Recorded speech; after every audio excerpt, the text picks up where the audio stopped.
As we count down the days to Las Vegas, I'm connecting with speakers, sponsors, and industry experts to get a pulse on what we can expect to see at Enterprise Connect 2026. Thank you, Justin. Hi, my name is Daniel Ziv. I'm the Global Vice President for AI and Analytics for Verint. We're the customer engagement company. Really, that's what we do is CX automation. We have a platform that really looks at CX holistically and analyzes all the different interactions and communication points and optimizes customer experience by increasing the customer satisfaction or customer experience, reducing the cost, and increasing revenue.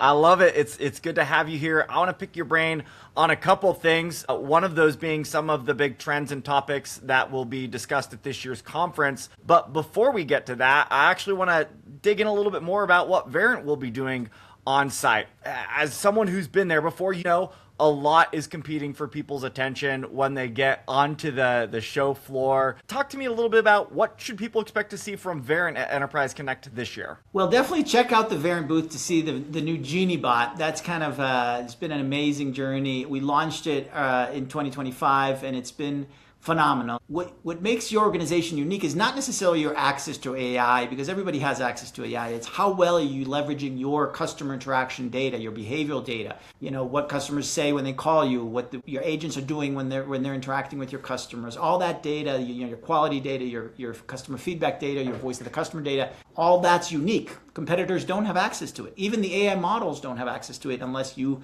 purposefully give them access selectively to get answers. And GenieBot does just that. It analyzes those unique data assets about your customer interactions and automatically identifies opportunities for reducing costs, for improving revenue, for increasing customer experience. As we said, CX automation, and it's already won multiple awards. And more importantly, customers that are using it are seeing millions of dollars in impact, in ROI. This is not an experiment. They're not playing around with it. The moment they turn it on, which could be done automatically, whatever your environment is, they're seeing impact. And I think I love that about, that's kind of been the feedback. AI is past the experimentation stage. We want to see the ROI, we want to see the impact, and then you can see that with Genie at Enterprise Connect. So check it out. Genie is a fascinating use of technology. And one of the things I've appreciated about Verint in particular is even early on, you were thinking about intentional deployments of bots of AI and making sure that they're absolutely fit for purpose. So that will be exciting to check out. The other thing that you mentioned that seems to be, if I were to put my finger on one of the buzzwords for EC this year, is all around outcomes. And something that Verint does incredibly well is articulate the impact that these solutions have on your customers. So that's another thing I'd certainly call out is if you were walking around Enterprise Connect looking for evidence and real stories of technology deployments, I know that's something you and your team do really well, and absolutely encourage people to come by and ask some questions around what's the art of the possible, but more importantly, what's the value and the time to experiencing it that I might expect from my organization? I think that's really the point. AI today is already underutilized. Yes, AI is going to get better and maybe we'll have even more amazing things. But the point is what it is today is already transformative. And our focus is taking what's available today, leveraging the data you already have today, leveraging the solutions and the platform you're already using, especially if you're on the Verint CX platform. Even if you only have one bot, you can start seeing outcomes right now. So when we launch a bot like the wrap-up bot that automatically summarizes the interaction, or our quality bot that scores, automates your quality program, all of those are focused, or our coaching bot that provides real-time guidance to our agent, they're focused on outcomes. We start with that in mind. What is this going to do? How am I going to measure that? We even have dashboards that automatically measure the ROI. And then we turn it on and see that we actually delivering the outcomes. And we have many, many success stories of customers that turned it on and achieved the outcomes, sometimes exceeding that, millions of dollars, sometimes in days. And that's our focus. Genie is the same way. We don't just deploy AI because it's cool and we want to do something with AI. And we're less focused on which model or which, the models are getting better anyways. And we constantly update the models ourselves and going from generative AI to agentic AI to do more autonomous things. But our focus is constantly on, can we generate outcomes now? Can we do it in your existing environment without ripping and replacing? Even if you're on-prem, we can provide services in the cloud. So it's all about outcomes, because I think that's what's been slightly lacking is everybody's excited about AI, but then get disappointed because the promise is not here yet, right? But the technology is available today and you can utilize it. And if you use it like now, what's available now, you'll be far ahead in 6 months or 12 months when the laggards just won't be able to catch up. Yeah, and I love one thing you mentioned about making transformation incredibly accessible. I hear from a lot of leaders where they think about what it might take for them to do this in their organization, and it feels incredibly disruptive. So without having to, scorched earth approach to CX, being able to be thoughtful about the deployment, I think is important. Let's now step out even a little bit bigger than the conference. Enterprise Connect this year, of course, has a number of themes that are informed by what's been happening in the broader industry, whether you work in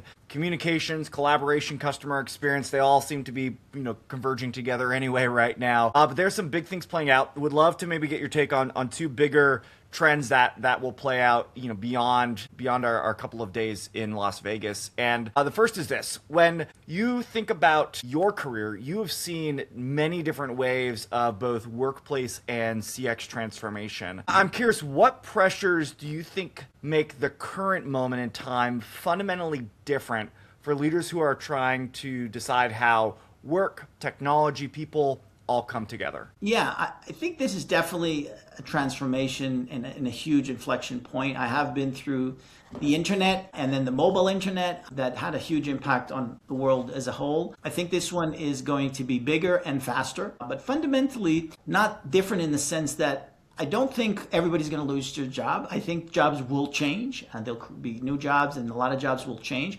I think the focus right now is how does AI help me in my job? How do I become more productive faster? Whether I'm a contact center agent, a supervisor, an analyst, or a CEO, and I would focus on those things. It's not clear. Gartner, for example, predicts that by 2030, AI is going to be more expensive than humans. I don't know if that's going to be the case, but I do agree that the first thing is how do you empower agents? Because people still want to talk to agents. We're seeing the research that, people don't want to just interact with AI. And humans have a huge, important, empathetic, special element. I think certain things will definitely be self-serve. Other things will be humans. But you want those humans to be much more effective, much more to understand you, to know your context, to respond meaningfully. And AI can help with all that. So the human interaction becomes better.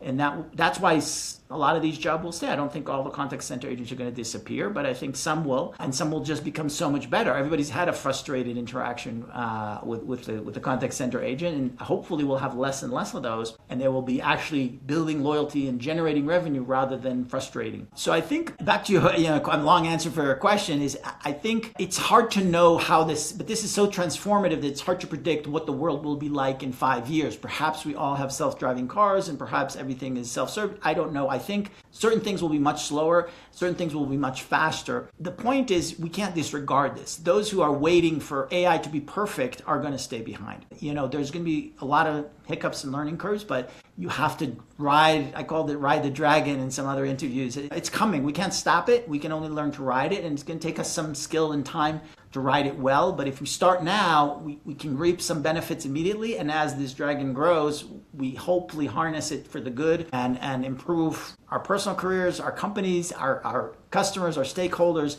Everybody can benefit this. Trying to stop it is not going to work. Trying to learn how to leverage it effectively and guide it to the right use cases is really the path that I would say it's different, because it's going to be faster and bigger than previous changes in CX and in general in the world, I believe, and many others do as well. Yeah, embracing just that the velocity and uncertainty of what's ahead is just, it's picking up at incredible pace, is I think a posture that every leader will be well suited to just step into, to know that we need to be iterative. We need to recognize that things are going to change. We have to test. I've always been a fan of the phrase fail fast. Exactly. Get something, see what works, and then be willing to pick yourself up and move on. That I think is really important as we move ahead. Last question for you, Daniel. If I think about my own conversations with leaders, many executives can articulate their ideal future workplace, what they'd love for it to be known by. What it looks like, that's a different question. But during our conversation today, we talked a little bit about design and intentionality. We talked a little bit about governing. What do you think executives need to be intentional about right now in how they design and govern their experiences if they want their vision to hold up at scale? Yeah, I think that's really important. You have to start building that governance, and it will be a dynamic process. You cannot set rules that will have to change as the industry changes, as there might be, regulation that comes. But right now I would focus on, again, your advantage. It's your data. Do you have access to that data? Is that data accurate and clean? Like, for example, call transcripts are really useful. That's what Genie uses. But we had Exact Transcription Bot. We launched a new version, Exact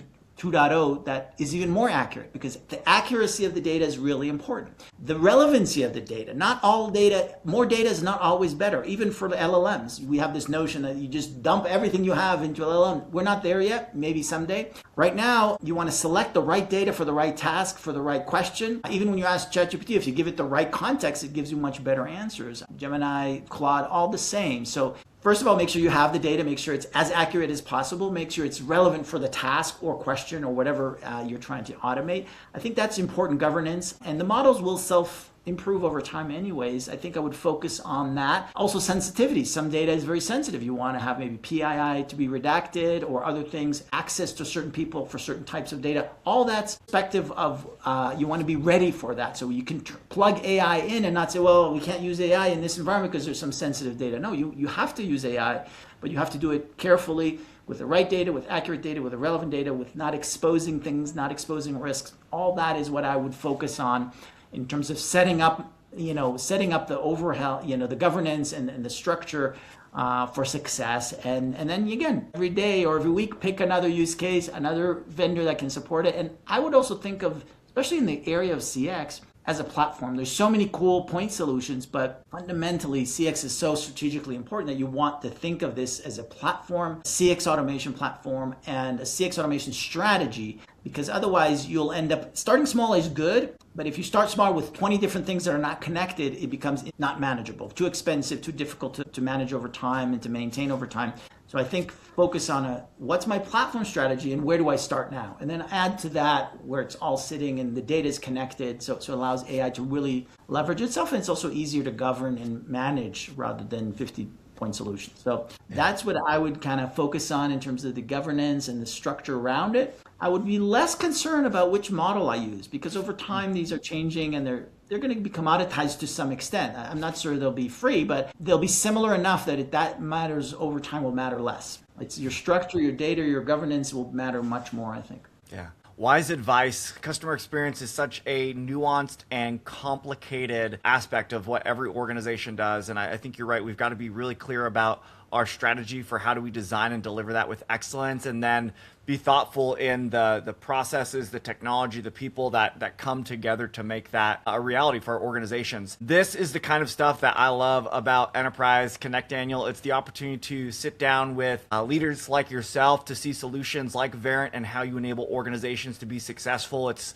to have hallway conversations with other business leaders who are thinking and wondering and doing these same things. But of course, it's also an opportunity to just reset on what matters most right now for our organizations to be successful. And I'm appreciative of you and the insight that you shared with me today as we count down the days to Enterprise Connect. I'm excited to see the Verint team there. And thank you so much, Daniel, for sharing some time with me today. Thank you. Thanks everybody for joining in. And looking forward to seeing you.